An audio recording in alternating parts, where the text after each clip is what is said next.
kwangu mimi inaonekana kabisa hakuna namna ambavyo unaweza ukamnyima, kwa sababu lakini kitu... kuna Ousmane Dembele ambaye naye ana namba za kutisha. Yes, Ousmane Dembele ni miongoni mwa wachezaji ambao kwa mwaka 2024 2025 amekuwa na uhatari wa namna yake. Ameweza kucheza ameweza kucheza mechi 49 na kufunga magoli 33, lakini akitoa assist 8. Work rate yake ikiwa ni 8.1.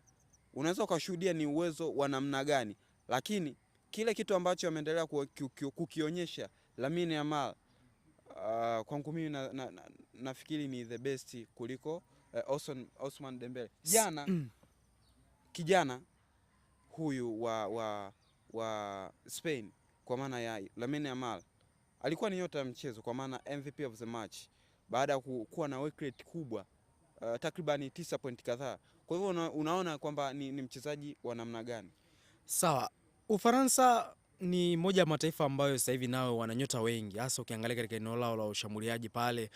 Wana Kylian Mbappe, Ousmane Dembele, Desordoi, lakini Michael Olise, kina Kingsley Coman. Yani ni moja ya taifa ambalo limesheheni kina Yahya Yusuf Fofana, lakini mwalimu wao ameonekana kama ameshindwa kuzalisha kitu kibora kwa muendelezo, japo ameshawapa kombe la dunia 2018 Didier Deschamps.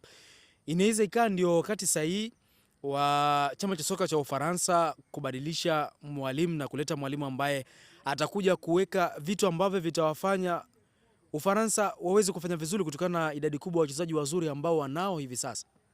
Nafikiri aweze kupewa muda, kwa sababu kile kitu ambacho aliweza kukionyesha siku ya jana, of course Spain waliweza kushinda bao 5 kwa 4, lakini sababu ambazo mwalimu aliweza kuzifanya ndizo ambazo ziliweza kuja kutoa kile ambacho Ufaransa wamekipata. Column 1 ingizo la pili kwa maana kipindi cha pili, lakini wachezaji wengine wameendelea kuonyesha kile kitu ambacho wameendelea kukionyesha katika timu zao za vilabu. Mfano mzuri ni Ousmane Dembele, Kylian Mbappe pamoja na kijana Olise wa Bayern Munich.